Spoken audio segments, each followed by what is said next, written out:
And in 3, 2, 1. Hello. Hey, Josie Naughton from Help Refugees. It's so Hi. wonderful to have you on the new normal. Thank you so much. It's very lovely to be on the new normal, and this is my first ever time doing Instagram Live, so sorry about the technical difficulties. No, that's understandable. And when we put this on YouTube, we'll snip it out. Okay, great. Yeah, then I won't look so silly. No, it's me too, because I'm sort of going off and just sort of leaving the screen blank and stuff. This is a terrible way to make television. I'll tell you that, Josie. I think it's great. It's nice. It's like through the keyhole, you see how people are living at home. I mean, that's my keyhole. Gorgeous. This is my sofa. Very nice. Very nice. Hello. Hello, Josie's sofa. So the first question we always ask on the new normal is, how the hell are you? It's a good question. I feel quite like I'm on a bit of a weird roller coaster where sometimes I'm like, I'm so at peace with what's happening and it's all going to be okay. And I'm so inspired by all the amazing things in the community. And then I'm like, last night, actually, Boris Johnson being in hospital, like I found that very unsettling and was really, well, I'm just like everyone really praying for him to be okay. And it highlighted something again about like, politics actually not really meaning anything and just humanness. And yeah, so I'm a bit of everything, and I'm living with my mum again, so I feel a bit like I'm 15, and working and running a charity from my mum's house, which is quite different. We're all in a strange time, aren't we? And that's the thing about Boris Johnson is you don't have to agree with any of his politics, which I don't, to be concerned about the health of the leader of your country. Yes. And what the implications are, and what the implications are for his partner who's pregnant, and all of that. You're like, you're still, ultimately, when it comes down to it, we're all human beings, and we need to have that empathy for anybody that we want people to have for refugees as well. Absolutely, absolutely. Can I ask, has the crisis given you any new I'm a feminist butts? Because I'm a feminist, but I had my eyelashes done. I like to have eyelash extensions, and they're not much longer for this world. And when they come out, I'm not going to look anywhere near as good on Instagram Live. And there's no one who can do it for me. I'm just here with Tom. Tom can't do extensions. None of my cats have bothered to learn how to do extensions. I don't know. They're looking very raggedy now. No, they still look pretty good. I'm really holding on. I'm really doing my best to hold on. Have you got any I'm a feminist butts? You look too glamorous. It's annoying. This was an excuse to put makeup on, but if you had seen me an hour ago, I did not look like this. I wish I had. Every day I wish I had, but it's my day just seems to be back-to-back Zoom calls. Yeah, me too, but some of them I have to look quite professional. So, apparently none of mine require that, because look at this. Yeah. I think you look great. I'm a feminist, but one of the things, my job can be quite stressful, and sometimes I find myself in countries and I'm like, in a refugee camp, but something that I do and some of the team do is something to make us feel sane, is getting our nails done. And wherever I am, been in Turkey near the Syrian border, freaking out, going to find somewhere to have a manicure, and I can't get a manicure and my nails look like this. So yeah, mine are. Look at the shellac; it's halfway up the fingernails. I'm just letting it grow out. I'm trying not to pick it off. I saw Elizabeth Day saying she was chipping hers off, and I was like, "Don't do it! You'll ruin the nails." I do that. I bite mine off. Can I ask you about because in the camps now, like we have this. As it doesn't feel like a luxury to sequester yourself away. It feels like a punishment to be in solitary confinement, or just with one person or whoever in a flat. Or even if you're in a big house share, it probably feels like, all these people, get out of my way. Wherever you are right now, it doesn't feel like a luxury. But we know that it is a luxury. Are you still there, Josie? I'm still here. Can you see me? Yeah.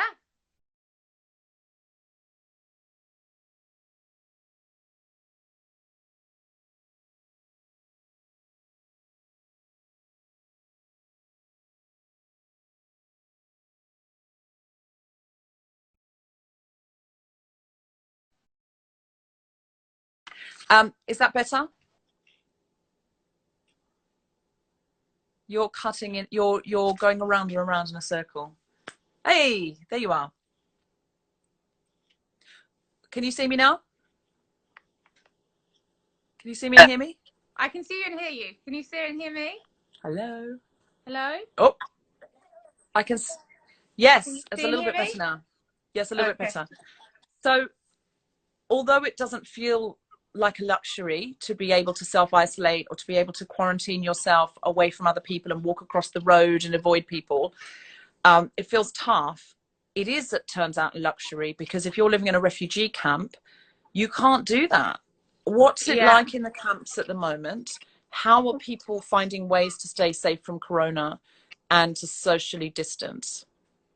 So it it's already, if you're a refugee and you're living in a refugee camp, you are so vulnerable. You're living in the worst conditions, families in tents without access to any showers, to running water, sometimes to food. It's so dangerous. It could be freezing cold. But this has added a whole new layer of vulnerability. And the reason that we're all imprisoned at home is actually to be safe. And there is this terrible virus out there. And if you live in a refugee camp, you are aware that virus is out there, and that the advice is to self-isolate. Well, you can't self-isolate because you don't have a home. The next piece of advice is wash your hands. Well, what do you do if you don't have a soap and you don't have access to a tap and there is no running water? What do you do if you're in the vulnerable category? And a lot of these people have already got compromised immune systems. Well, you can't isolate yourself from everybody else. What do you do if you get sick and you've got no access to medical care? And in most of the places that we work, the access to medical care is incredibly limited.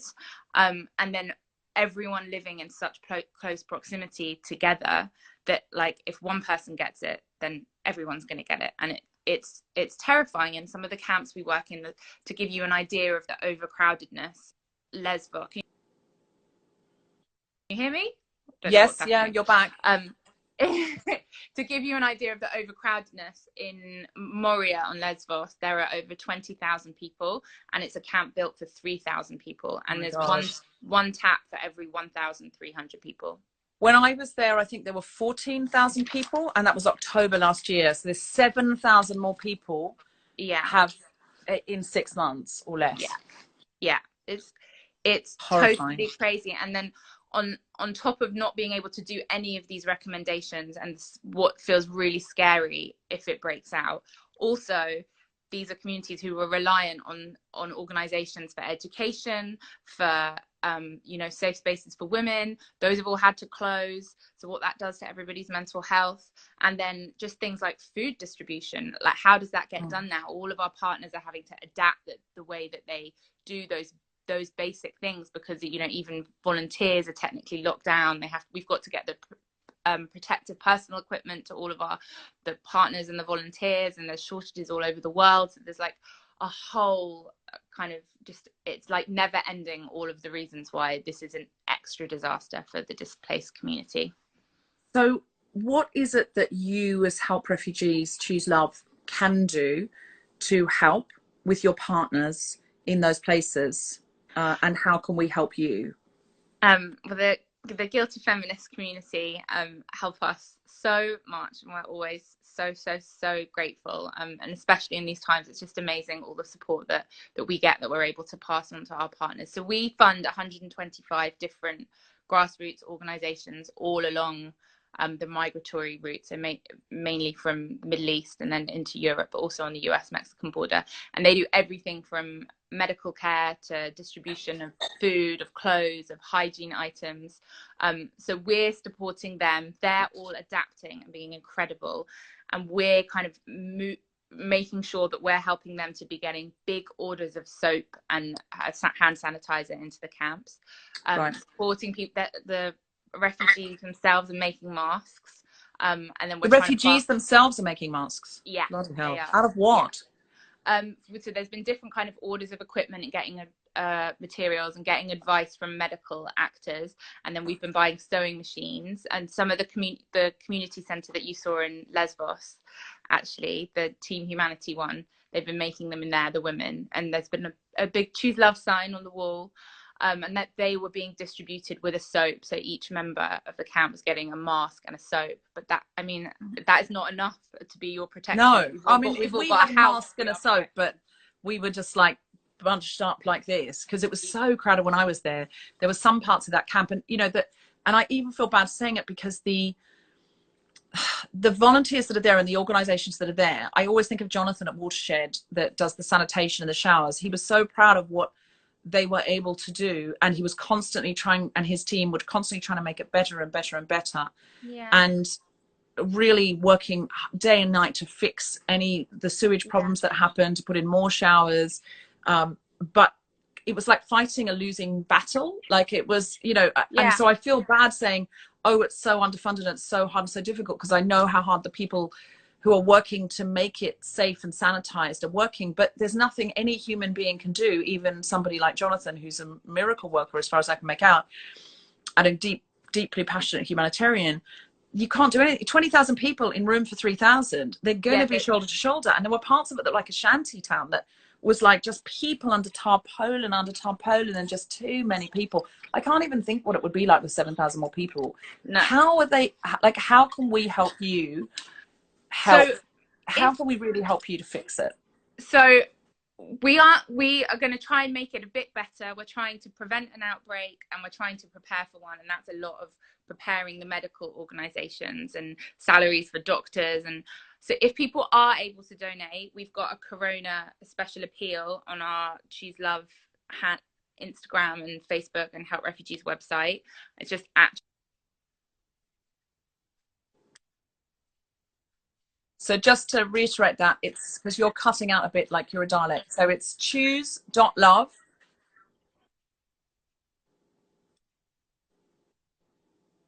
Thank you. There are someone saying there's no sew face mask tutorials. So how you do face mask tutorials with somebody's recommending face mask tutorials where you don't have to sew. You make it with hair ties and rubber bands. That's interesting. But you can go to choose.love, which is the website, or go to the Instagram at ChooseLove, and there'll be lots of ways that you can donate and help there, even if you've only got £1, or if you don't have £1, but you can amplify it. There are a hell of a lot of people, I know I'm saying this every day in the new normal, but there are a hell of a lot of people who still got their full-time job, got their full salary, but their gym membership's been put on ice. They can't go to the pub. They've got so much more expendable income than they normally do. Josie? Are you there? We've lost Josie. I think your internet might be dodge. Your internet's not being our friend right now. 4 o'clock's normally not too bad. Someone says, as a fashion student who can sew, is there anything I can do? I'm sure they need masks. I'm sure they need masks. Are you back? Are you talking about the fashion student? Can you see me now? Hello, you're back. Hello. Yes. If people can make masks, and how do they get them to you? If people, well, this is actually at the moment, the shipping is all become really complicated because of the some countries are like confiscating the equipment when it comes in, which is totally understandable for hospitals. And then also like making sure that it's safe. So to be honest, actually right now making the mask isn't that helpful for us, but there are lots of organizations in the UK who it is, homeless organizations and other community-based organizations. So I would say, so if you can make masks for Britain, because it's very difficult to ship, and they're like, everything's like, well, has this got COVID on it? And exactly. So so people who are asking, find British organizations who need the masks and donate money to Choose Love, because then they can get the masks locally. Exactly. And then the other thing, I think this is a time where people have got a lot of time on their hands, and there are lots of issues around why people leave their country that are really complicated, like why have people left Syria? And it takes a lot of time and a lot of reading to really understand why these conflicts have happened, why people have left. But this is a really good time to educate yourself, and it's a good time to like read up on articles about what's going on in Afghanistan, what happened in Eritrea, what happened in South Sudan, and then you'll be armed with all of that information the next time when we can finally be at a dinner party again, and you'll be able to say, actually, do you know what? They're not all coming here for jobs. They're coming here because the regime in Syria did not allow democracy and killed its own people.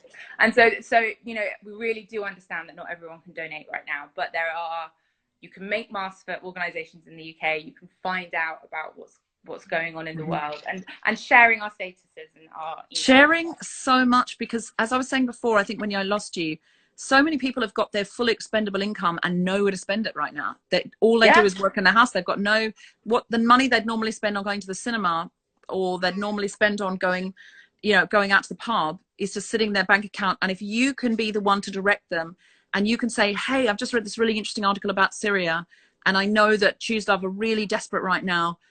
Would you consider, instead of, for the quarantine, donating the £10 a month you might have used at the cinema, or the £20 a month you might have spent, you're going to spend a lot more than 20 quid a month in the pub, but if you could divert that to Choose Love, some people might be on for that. So if you don't have money, but you've got time, that's a great thing to suggest.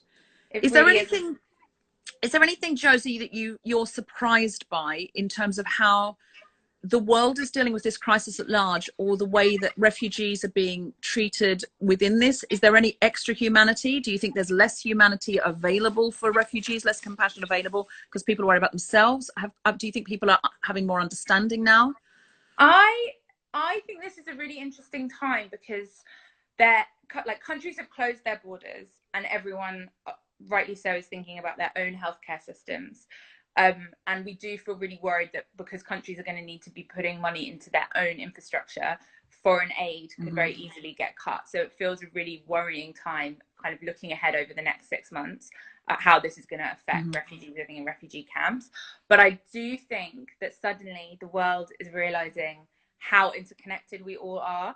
And actually, if one person is not okay, then we all won't be okay. And it's kind of like a riddle, that the only way for us to get out of this is to make sure that everyone is healthy. Because as soon as one person isn't healthy, then the whole world can't be healthy again.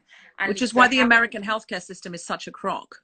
Yeah, exactly. It doesn't matter how rich you are, that virus doesn't care. So if the person serving your, if you're thinking about it from that extreme right wing, just me, just my camp way, that virus doesn't care about that. And the person who's serving your food can't afford not to go to work, then this is going to keep happening. So we need to share, because what's good for the human race is good for you. Exactly. And that's the first time that values, I feel like, have been flipped on their head like that. Like, I don't know if you saw Piers Morgan this morning was talking about was on whatever the morning show it is that he does, talking about how amazing all the immigrant doctors in the NHS are, and talking about how brilliant immigrant workers are in the NHS and how grateful he is to them. Wow. I mean, that is, I'm not a big Piers Morgan fan, but wow, that is a big U-turn. And to have people, that's actually the people that we need to be having those conversations and talking about ideas like that. So it feels like a really good time to be challenging people on things, because we're seeing right now how important it is to have some people waking up and going, let's not defund the NHS. Yeah, and actually maybe we do need a national state healthcare system in the US. Can I ask if you've had a sort of, we're asking this every day, and it's really helping people, because often people are live streaming themselves with homemade margaritas and funny hats, and oh look, I taught my cat to do a dance, and of course they're the moments that people are sharing. Of course they're not sharing themselves crying, weeping in bed, unable to get out of bed for the first 2 hours of the day. Of course they're not live streaming that. But we're asking on this show to make us all feel connected and a little bit more sane, and like, it's all fine, it's all fine. Have you had a really dark or low moment through this time where you've thought, oh my God? And has that for you related personally or to help refugees? God, I've had quite a few, actually, if I'm being honest, and a bit of both. I've had it. It makes you suddenly like have to face yourself, doesn't it? And face the concept of mortality and all of these things. And then I've had like, oh my God, what is, those moments when we've just had a call and we've listened to what doctors say will be the reality if it breaks out in the camps, and it's not if, it's when. And you just like, it's just unbearable. And then I've had to go for a walk and have a cry, and I've had like that feeling of too much energy and you just don't know what to do with it. And feeling really gutted that I can't go to a party, or that I'm not going to a wedding that I thought I was going to, or, you know, yeah. And yeah, I don't know. It feels like a roller coaster. And had days where I've been good and doing exercise, and I've had days where I've just eaten chocolate and cheese for the whole day. And both days are valid. Both days are very valid right now. They are very valid. When you say, they say, well, it's not if, it's when. Yeah. How are we approaching this right now? Or are we able to approach this right now? Can you go to a refugee camp right now, or can you not, in case you're a carrier and you don't know? No, well, partly, but also just because there's no travel anymore. But our partners are all in the countries that we work with, and we obviously speak to them. Can they all be tested so they don't take it into the camps? No, so some of the teams actually, like I was going to say when you were talking about Watershed, a lot of the teams are doing, so they're splitting the teams in two, and half a team are quarantining at once. And then that way, if one team should get it or get the symptoms, then the other team can come out. So they're kind of on a rotation. But everyone just was following the guidelines of, like, if you have symptoms or if you've come into contact with someone, then you self-isolate for 14 days. And then you can come out. And so, but only the teams who are on the ground are the only people who are able to be there. And of course, a lot of our partners work with community volunteers. So they're all there. But that's so clever that teams of two, the quarantining for 14 days. So if somebody gets it, they just leave, and then the other team comes in. That's so clever. Yeah, because of course, if one team member has it, all the team will have it. Yeah, really clever. I get it. And can I ask what you hope humanity will learn from this, if anything? What are we learning here? Because it seems like an unprecedented global crisis. There's no time in history where the whole world's gone indoors, or tried to, or that, you know, the richest places in the world where people can stay indoors and the governments can supplement us, and this has never happened before. I think what I just said now about, like, the interconnectivity of everyone, even though we're all separated, I think we realize more how connected we all are and how much we all need each other, how we have to look after everyone, and we have a responsibility to look after everyone, or actually that is going to affect us. And then there's some like, what is possible. Like, I was speaking to someone who sister worked in the NHS and was saying that they've had to empty the hospitals to as little people as possible. And so there are people who really actually shouldn't have been in hospital, but should have been in, like, care homes because they have illnesses or because they were old, but they hadn't been because the funding hasn't been available. Oh, can you? Oh, you frozen. And suddenly now the funding is just available. And Magic money tree. Turns out we do have one. Magic money tree. But there's a lot of things, like homeless people. They're being put into hotels. So all of these things are possible. And then I think when this all ends, we have a responsibility to kind of hold positions of authority to account, to say, look, actually, all of these things were possible, and we have to make sure that they stay in place and they weren't just a temporary measure.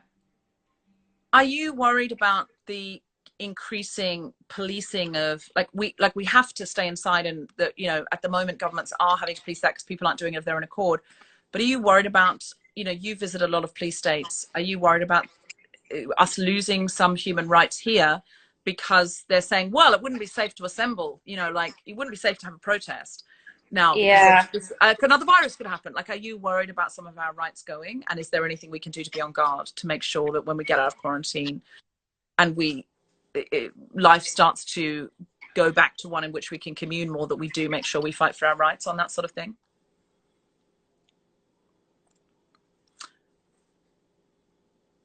What's going on? Sorry. Yes, you're back. I'm back. Sorry, I don't know why. I said I've got full signal. So it's complicated, actually, I think, because we do need everyone to stay inside. But it can feel a bit like a police state. I feel quite conflicted about it because I can see the examples in other countries where they've managed to flatten that curve, and, you know, in South Korea and in China, people are back on the streets. So, but I'm a human rights activist, and I feel conflicted about it. But what I do think is that they're saying there are temporary measures and temporary things of power that the government now has. And again, when this is over, we have to make sure that those don't remain in law and they get taken back again. So I think there'll be lots of brilliant organizations who'll be making sure of that, and we'll be trying to play our part in that. And then everyone needs to make sure that they're shouting loudly about those things. And if we can't all protest on the streets, then we need to find what's the new form of protest on Zoom, and make sure that we don't become that we don't let stuff slide. We have to keep holding everyone accountable, whilst also understanding at this time is an extraordinary time. It's an extraordinary time, and we need to pull together for the sake of the human race. We do. Are there any habits that we're developing now in quarantine that you hope might stay with you personally or us? Is there anything that you've learned from this, or you think people are learning from this? Not, I don't mean big picture stuff, like, you know, ways of being now that are new, that might stick around. Well, I'm someone that travels too much. Maybe I probably get on a plane for work like more than I should, and like maybe sometimes get a taxi when I shouldn't. And I'm realizing how much there's like remote working is more possible than I thought.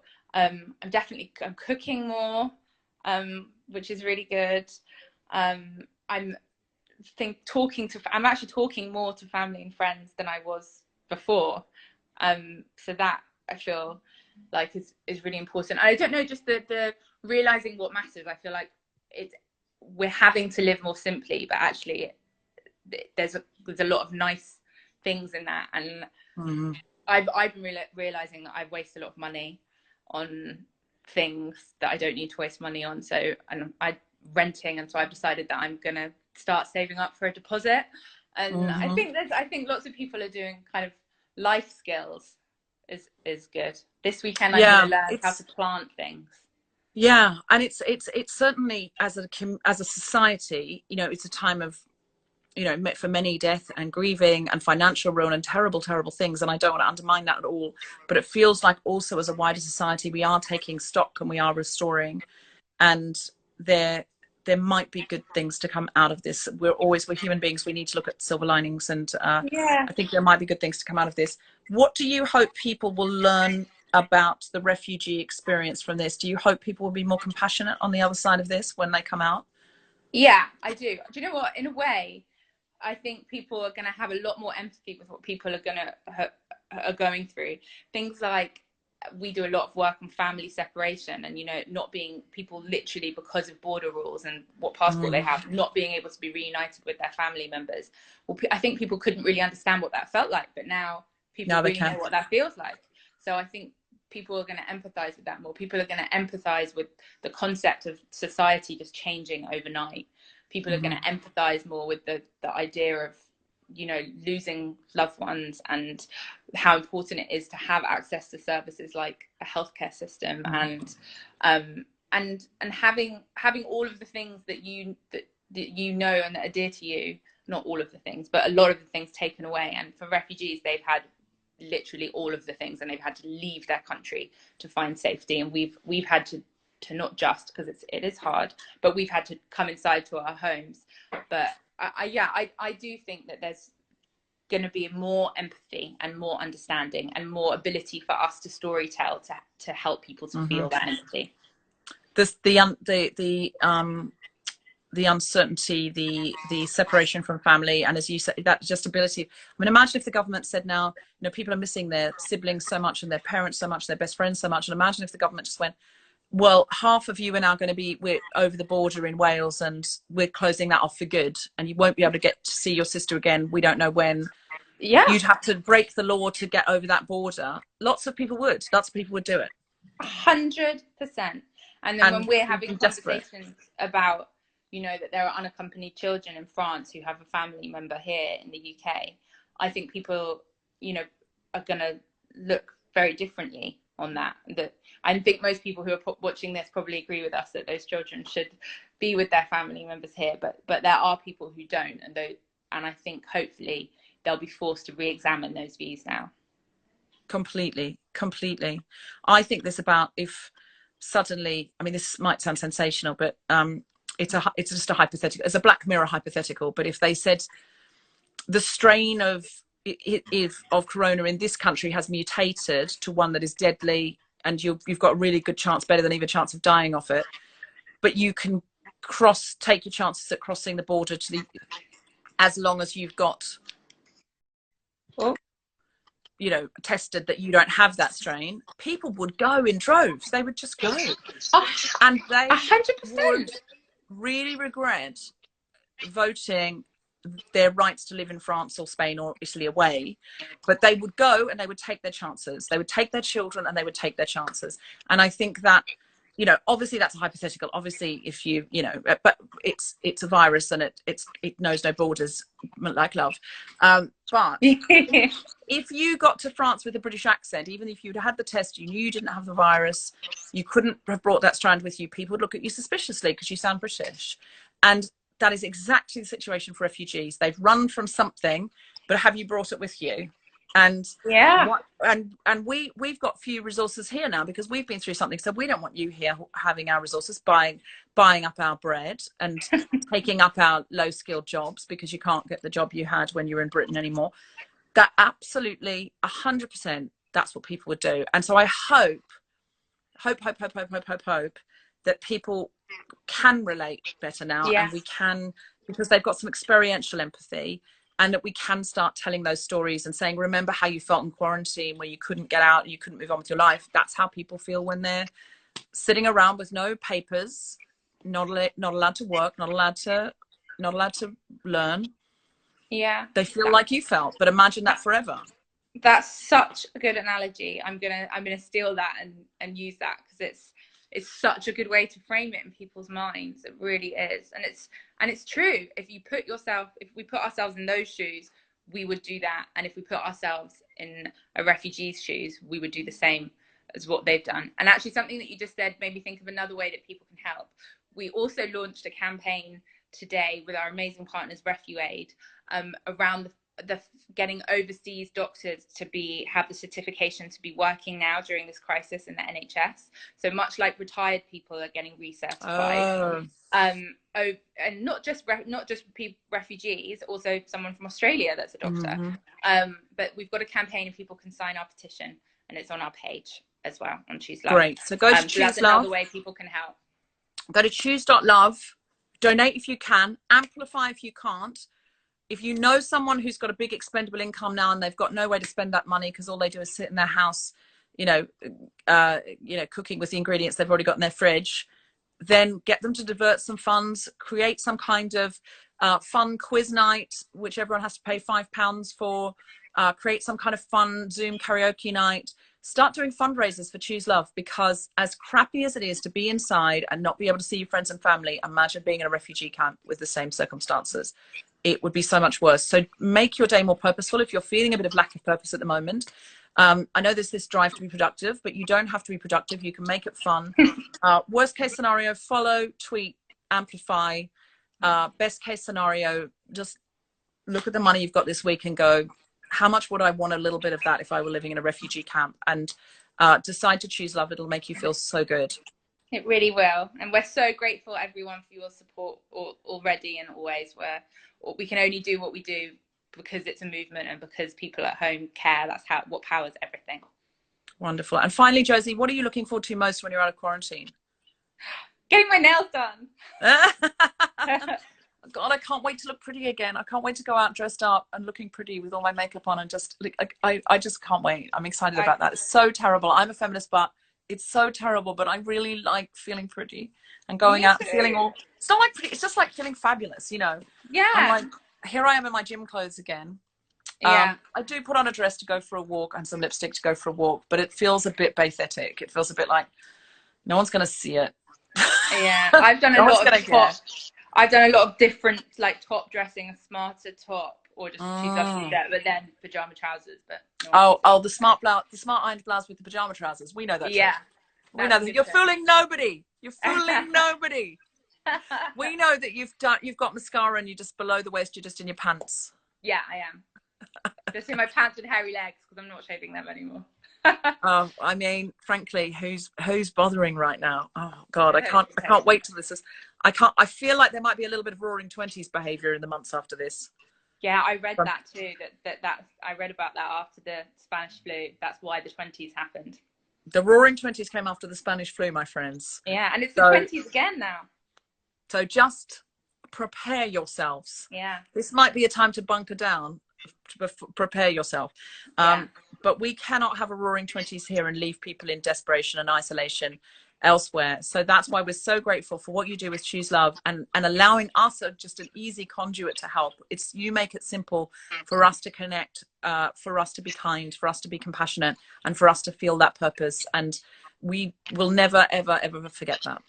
Oh, we're all a team, and we're only okay if everyone's okay, and I really believe that we're moving towards a place of the world being like that. Wonderful. Thank you, Josie. Well, look, this is going to be up here for 24 hours on my feed. We'll direct people from the Guilty Feminist feed over here, but also then it will go on YouTube. It'll be edited, so there maybe won't be that bit at the beginning where I can't find you, and then we'll edit it and pop it on YouTube. So if everyone watching now could tell people to find it on YouTube tomorrow or direct it to the live feed today, that would be really, really great.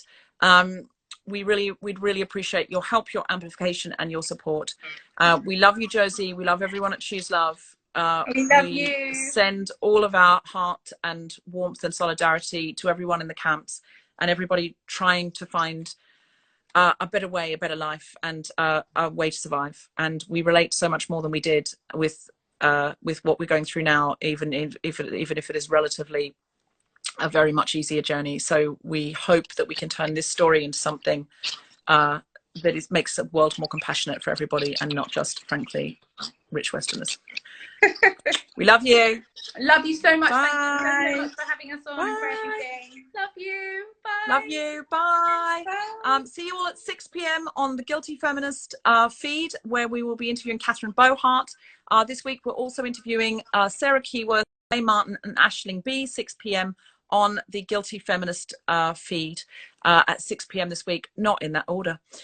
So see you there. Love you all. Bye.